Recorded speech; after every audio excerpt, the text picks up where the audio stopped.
I've always said that don't rush to say that the money is ill-gotten. But by all means, be worried about the fact that Madam Cecilia Dapa, as a cabinet minister in charge of gender, children, and social protection, actually also had the opportunity to sit in cabinet to take decisions to collapse the banks, which they call cleanups. And they came back to tell us that, oh, the banks have done a lot of fantastic job, that the banks are now clean for us to go and put our monies there.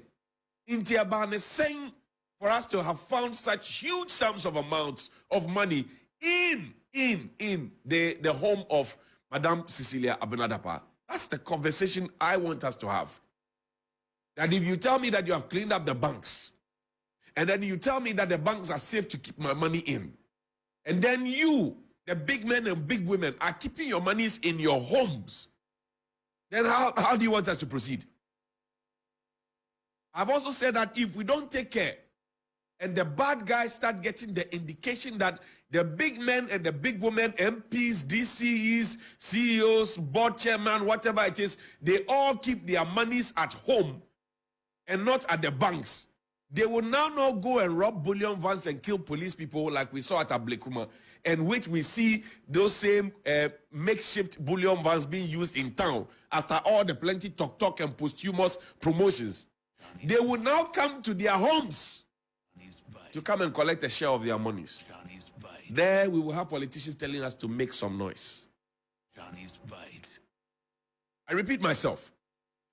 If the bad guys out there get the indication or the faintest idea that the big men keep their monies at home and not at the banks, as they have directed and asked all of us to go and do same, if they get that indication, they will no longer go and attack bullion vans and kill innocent police people, maybe ill-trained who are not ready for combat and operational duties because they didn't train for the full haul. They were brought in as protocol police or political police, as we have seen COP Mensah and Superintendent Asari to have shown on national TV wearing Yomo.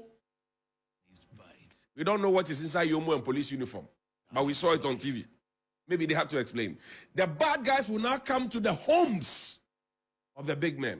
And that puts every single big man, including those who have genuinely gotten their monies from building their factories and their industries right from scratch. It's a dangerous precedent. And so far, the posture of the government that hasn't frowned on Madam Cecilia Dapa keeping such huge amounts of money at home. And we went to Madam Cecilia Dapa's hometown.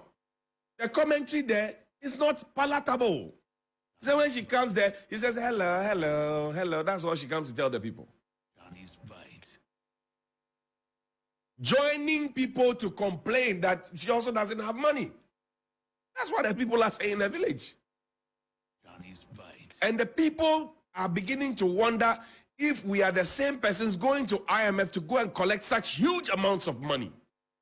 When we have monies under bed, this is just one minister, and people are even saying that, oh, this is the sanitation minister. Then what could the finance minister have? Then what could the energy minister have? Then what could the national security minister have? Then what could the defense minister have? Then what could the interior minister have? Then what could the lands and natural resources minister have? Then what could the information minister? People are now asking. And when people start thinking along those lines, if you're a big man, you have to be scared.